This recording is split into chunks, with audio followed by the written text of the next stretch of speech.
Any gifts you got from people? That's also a question that STDs or usually. STDs?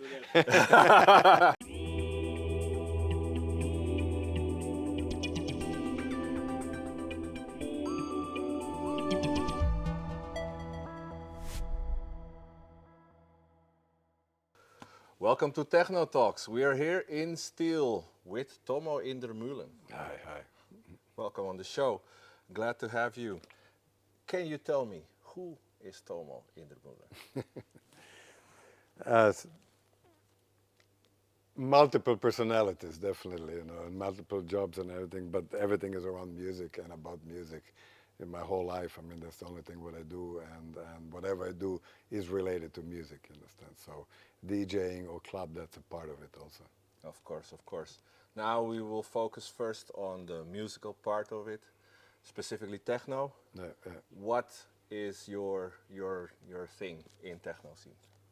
But what I'm trying to do is kind of, like not really obey by the rules. So even if it's a techno set, it's not really pure techno. I mean, there's inside Goya, there's inside even James Brown or whatever. So I mix a lot of genres, of course, everything together in like a techno package. But it's also a big difference if I'm working, like a few real live set, or if I'm doing like a hybrid set, or pure DJ set. It's not the same thing. Yeah, because you're mixing like a lot of genres, but you're not like a DJ in the most conventional form of the word. You don't use like the decks are not your forte. No, you're more live. You use computer controllers. Yeah. I use Ableton Live, of course, like many, and but what I do, it's either I have my own edits or loops, and I mix kind of my own production with also tracks of other DJs, producers which I like. And if you compare it to decks, it's like playing with 16 decks basically. So so I can do whenever I want to drop, or raise or whatever. So I don't really depend on what I'm playing, how the original producer produced the track. I can manipulate it live, by kind of watching the audience, and if I feel that the attention is kind of going down or the general tension about it, then I will switch the track or will make a drop, or change into something completely different. So it gives me a lot of flexibility and speed, And creativity. And can creativity, be of course. much more. It's literally every set. It's like, limitless. It's I use around 2,000 loops, and and every time it's different, like so. How do you prepare for a set? Do you? A lot of work. It's a lot Yeah. of work. It's a lot of work because you have to beat match everything. I mean, of course, but also beside that, I edit all the tracks, and then a lot of DJs they send me the stems, so I use the stems. I don't use full tracks. I mean, some of them even send me channels. So it really kind of depends, what it is, what do I do, and also where I play. It's also, of course, if I play more like a rave situation, I mean, then everything gets even, much wilder than if I'm in a regular club or something. Yeah. We were talking before. You do play a lot of underground raves, like illegal as well. Yeah. Is there a difference in the style of music between what you play in a club or Yes. what you play there? I mean, yes, definitely, because when you do like a rave, you can do literally whatever you want, of course, if the people like it. Yes. But it's mainly really younger audience, which doesn't have like stylistic preferences, so they don't care, is it Goya or is it techno or is it something else? I mean, they don't really care. It's more of them, do they like it, do they feel it or not, and so that's from one side maybe more difficult because you're not playing for somebody who you already know what they like, but from other side it's also complete freedom because you can do whatever you want. Yeah, I'm assuming in a club setup you're much more dependent on other DJs. Yeah, it's the program, you. it's the club, I mean, and also I like to change, so if you see me what I did a year ago, 6 months ago, it's already quite different than what I'm doing now, and probably in 6 months it will be completely different. And when you do, those situations, then like raves, a lot of people don't even know who I am, and also very often I don't play under my name, so in that sense, there's no expectation. You can do whatever you want, where when you do normal clubs, people already know what you are, they see it on Instagram, so they already expect kind of, something. Yeah, certain sounds from what you have to do, Yeah. You produce as well? Do you regularly release, or is that something? Yeah, look, I produce a lot because I don't do only techno. I produce also commercial music. I do also TV music. I do I commercials. have read that you do music for movies as well, and you've even worked with Quentin Tarantino, which is one of my favorite producers. So I'm going to I ask work a you. lot. Also I do theater music. I do commercial music. I did hip hop. I mean, I do kind of everything. And so of course I also do techno. But for now, techno, what I did is mainly collabs with other DJs. I have 4 or 5 tracks which will be released now after summer, once the summer madness is over. And but I do whatever I produce when we're talking electronic music. It's all modular, which makes the process much more complicated, and than when you do in the box. That's proper studio work with the full. Exactly. And I'm gonna come back to it. Quentin Tarantino, how did that happen? And what genre of music did you make for that? No, so with no, it's not only Tarantino, but we do a lot of American movies and TV shows. So that's my wife and me. What we do actually placement of artists which we represent. You understand? So I didn't compose music for that, but we use, we represent a lot of famous, composers from old ones to new ones, like Ennio Morricone and stuff like that. So in the States, that's our job, plugging that and placing it into movies, TV shows, and everything. That is still like for people in the scene, I guess, like the ultimate step. Oh yeah. I mean, we do really almost every year we have 4 or 5, Oscar-winning movies or TV shows, Golden Globes and stuff. So that's. I mean, we do that for really long time now, for like over 30, 35 years. And that's our main business, let's say, like that. Okay.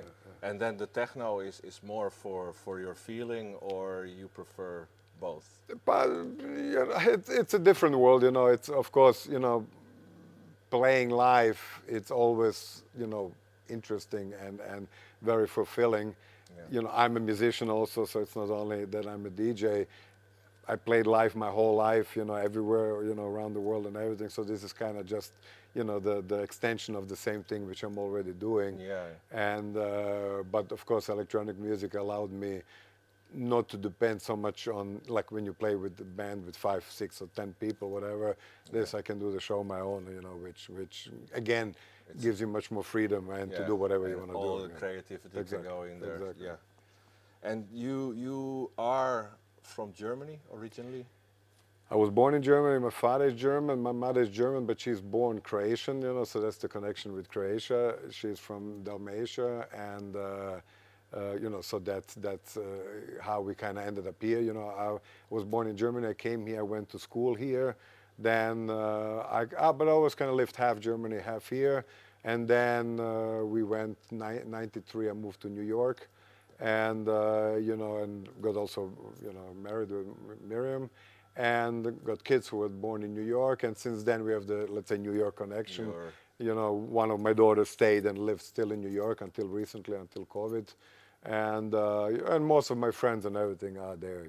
So is there a difference in the scene that you, if you're playing over there in New York, or if you're playing in Germany and then? I mean, I'm mainly concentrated on like Germany, and then summer of course Croatia, because that's really the place where I can do whatever I feel doing, and Germany is like the the home of techno, basically. And in Europe. exactly, and there there are so many clubs, especially now like what I'm now doing really fits in many clubs, you know, like because with the hard scene, you know, it became even harder, even faster, and you know, I call it kind of, it's like the new disco music. It's, you know, it's like very fast disco music kind of. Is there a BPM that you usually But, stick to, but no, like I a don't really. range No, I don't really care so much. I mean, but let's say like naturally, I end up between like 150 and 175. You know, so. that is rather fast Yeah, indeed. yeah, you know. But again, I'm saying it's not. You know, it's not like an intentional decision. You understand? It's just Yeah, where it's the how you feel. kind of set takes you. You know, and also I think it's a big mistake. You know, tempo by itself doesn't mean much. You know, you have DJs who play very slow, very powerful, and they're much more powerful than somebody who plays fast. I mean, so speed is really not. I think the you know, DJs like to talk about it. You know, how fast they play, but as you saw like a week ago, you know, Umek played very slow. And it was Yes. very powerful in the sense. But Umek is the Yeah, when it that's what I'm comes to saying. that, yeah, So indeed. it's not really, you know about that. And also I have the feeling that today it's also very much about the sound, you know, what kind of sound you have. And there are a lot of new DJs coming up who are very talented.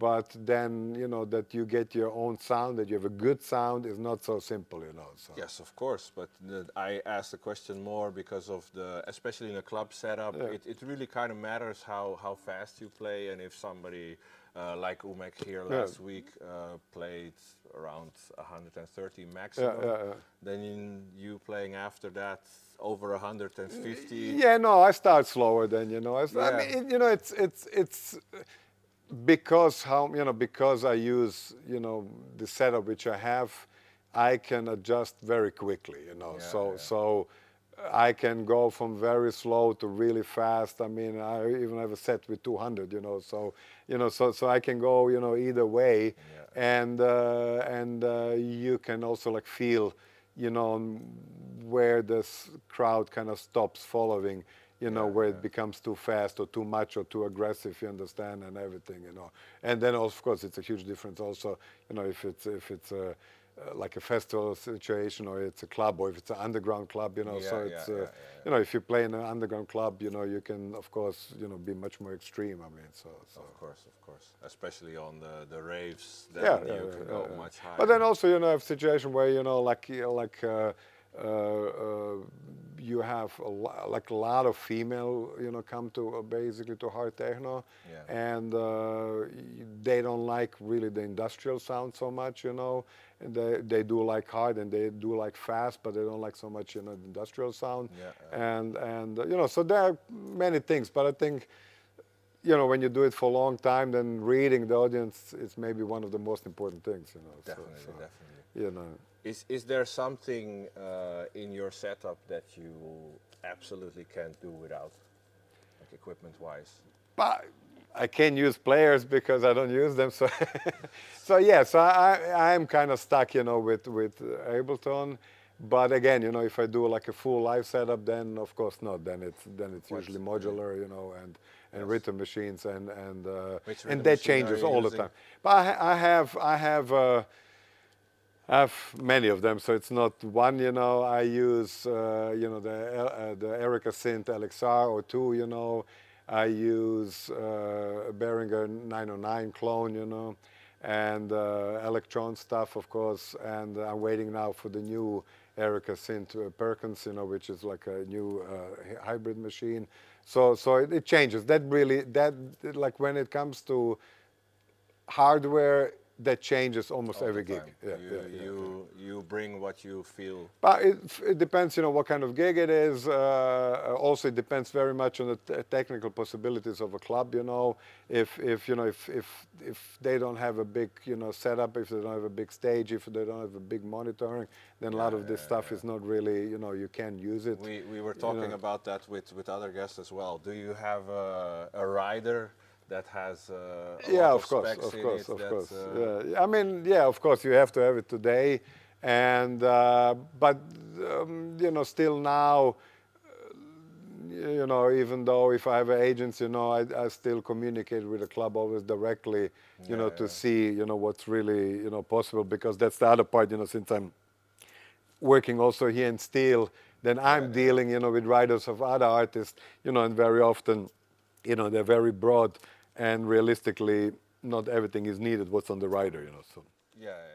About your setup, you have mostly live. Is there ever a situation where you were on a party? I can imagine, especially the illegal parties, that everything is running on generators and then the power goes out. You have to reboot. You have anything like that ever happen? Oh to yeah, you? yeah, I had the gig, you know, on a generator gig in 50 meters underneath the earth, you know. Okay. And Tell us more about that we're, after this. we're in the middle of the set, you understand, the generator went off, you know, and you have like 800 people in absolute complete dark, you know, including you. So, and how do you, nothing. What happened? How did Nothing. they deal with the situation? Nothing, you stand still and you wait and it comes back. I mean, you know, so. And then if you're in the middle of your set, do you, especially with live, I can imagine there's a lot of equipment that needs to be properly synced. Is that Oh ever yeah, a problem? those I have, you know, horror stories. I mean, because depending, you know, on what and where I did, like I had one gig and there wasn't enough space in the club, you know, even though I warned them, and so I couldn't use all of my gear, and like in the middle of the set, you know, everything started playing in his own tempo, you know, so, you know, Yeah. and that's, you know, when you work with analog gear, you know, there's no nudging like on players or whatever, so it makes it, you know, or no tapping of tempo, none of that stuff. My job is relatively easy Yeah, compared to yours. so when it once comes to all that stuff starts, you know, having his own mind, yeah, that's like, you know, a horror, and then especially, you know, you play really loud and everything, and then suddenly, you know, you start hearing like the kick is going somewhere where the rest of the music is not going, and yeah, so that, you know, and then of course, like on one festival, they didn't prepare for the rain. It started raining, and you know, and not only like they had even like a roof, but there was a hole in the roof, so it was like the water was running on my head and on my gear, you know, and then half of my gear stopped working, that you is know, a during the recipe set. for disaster. Yeah, so you know, then I had a one DJ set. I was standing in water like this, you know, so you're standing in the water and like thinking, you know, will the electricity hit you or not? I mean, Yeah. you know, actually, I have to admit that with fans, I had the least problems, you know, like a couple of times, you know, No spilled beers and drunk stuff. people and No, I mean, you know, people are actually really respectful about that, you know, and even how wild they get, you know, it's like until now, I mean, knock on wood, it never really went out of hand, you know, but techno audiences generally like that, you know, like you know, they they are very more, rarely fights or you know, any, you know, type of thing. People come and dance and that's what they want to do. So it's really kind of, you know, different. I mean, Are you worried? I assume that because you have a live setup and you are traveling a lot, so I assume you move also your equipment around. yeah. Has that ever been a problem that your synth ended up in New York No, while you I were traveling? carry, everything is carry with on. you, Yeah, close to everything your is heart. carry on. So Yeah, like you know, like I have, oh, let's say I have stuff which I know I can rent, you know, so that stuff can go, you know, down, but whatever I can, you know, do without it, I carry with me, you know, so that's why even like, you know, even if I do like Ableton set, then I have two computers, you know, so if one fails, so I you can. have a backup. Yeah. With you. But look, you know, it's a different situation when you do it in a small club, and you know your computer fails and whatever, you know. But it's different when you do it on a big festival. Of course. You know, and you know, it's not really the, you know, right thing to do. Of course. You know, I had like I had 2 years ago, big festival, and the stage was turned, so sun was, you know, hitting the DJ booth. And you know the computer just went nuts, you know, because of the heat. It's the heat, So you, of course. Do you have extra coolers that you bring? No, Use another your computer, request? just another computer, you know. So, but you know, the old Macs, they used to be more, you know, durable and physically just more durable, and that's the problem with new Macs. I mean, they're not that durable, you know, not that stable. I mean, so there's not much you can do, you know. So. And back to the club scene, how did you decide to open a club specifically here, from all the places that you're traveling and were living? I come to Rovinj almost for like 30, 40 years, like really long time. And Rovinj used to have a very strong clubbing scene, back then. And then like 10, 15 years ago, they basically closed all the clubs here. And since then there was nothing. And, since people know what I do, they were all asking me, why don't you open a club? Why don't you open a club? And everything. So, in 2018, kind of, it happened like the city wanted it, and the owner of the space, they wanted, and I was here.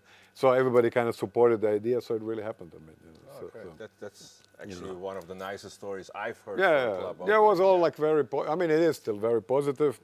And also, in Istria in winter, there's not much happening because most of the clubs are either summer clubs or open air clubs. And most of the events are open air clubs, So in Istria, in winter, there are not many spaces. Now the oldest and most legendary club, Uljanik in Pula, got closed a year ago, and I think they're going to rip it down, build a hotel or something. So basically, during winter, during winter we are almost, the center for everything what's happening, in Istria. I mean, you have also several genres of music. We do, not just but the techno.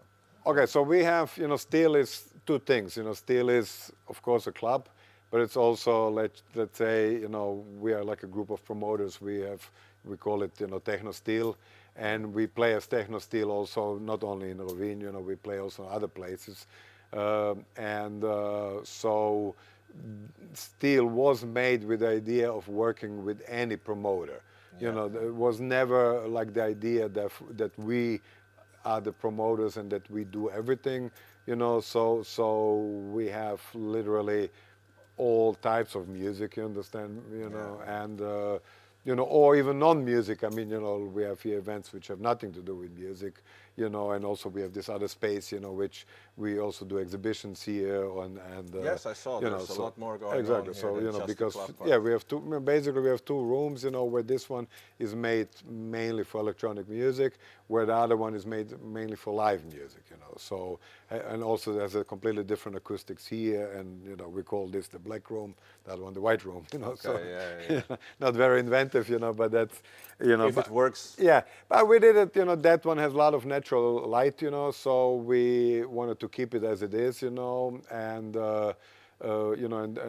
this building is like the old industrial buildings, and so we kind of wanted to preserve everything how it used to be, and so the acoustic is there really matched for like live music, and or speeches or whatever, and that's what we do there a lot. We're there like music festivals, rock festivals, and everything. And this is electronic music, so that it's really a club. I love it when a club is actually just dark and you have just the light and the music. Exactly. Sound system is great. So I had a great time here last week. Thanks. It was a great party. Yeah, we spent really a lot of money and time and detail, into not only into the PA and sound system, but also in the acoustics. Basically the club was already completely finished in 2018, and we went back, and for 6 months we were redoing the acoustics, and we built additional walls all around of 80 centimeter filled, with rubber, and deadening material. So we created, if you touch the walls, they're all like very flexible, they're moving. So it doesn't really matter is the club empty or full, the sound is always the same, And even if you play really, really loud, you can all the time talk, because there's no, there's no bouncing of sound, So it's very like controlled, So that is very nice. And also, I don't know if you notice, wherever you walk in the room, it's the same sound. Yeah, I did. It doesn't change. It was very nice, and it was nice to actually be able to talk both at the bar and right behind the DJ. Is there any advice you can give to the younger generations? that probably you could answer in two ways, as an artist and as a club owner. As a club owner, don't do it. Don't do it. But everyone wants to be, so Exactly. you know, what is Don't you know, do it. how does someone come to play in a place like this? How do you pick? So we take submissions really from everybody. You know, so we are here very, very open. And if you look every night when I'm talking about Techno Steel. So whenever we do Techno Steel nights, you will have a big name. You know, you will have, you know, probably like a resident or two residents. And then you will have one or two young DJs, you know, who are unknown. And we do that all the time, you know. We also have our own night called Deep Night where we exclusively play with young DJs, you know, and it's kind of regardless of genre, you know, it can be from like minimal to hard, you know, it doesn't really matter. And that was very, very popular, you know, 2019, you know, where a lot of DJs. It was more minimalistic. Yeah, you know, so we always try to push, you know, young DJs, I mean, generally. And we're also kind of hoping and planning for next year to open another room where we will have then young DJs basically every night. I mean, so. That's great. Yeah. So, you know that. And then as a DJ, there's really no advice to be given, you know, it sucks, you know.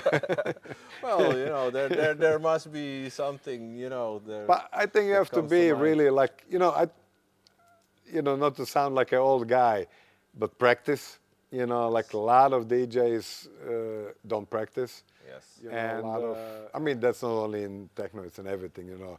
Younger people don't really research and go into the past or how and why, and, you know, and I know that for everybody, you know, always seems that something happened maybe in the last year or 2 or 3 years, you know, but techno is much older, you know, and has a history, and techno generally, especially if we talk about Germany, has a very broad meaning of what kind of music is techno. You know, where today, you know, it started all narrowing as genres, you know, into something very specific, you know. But if you go back, you know, what was played then in Germany. A lot of DJs nowadays, I mean, from the younger generation, they just go on Beatport, check the last 10, 15 bangers that there are, and just that's play. it, you know.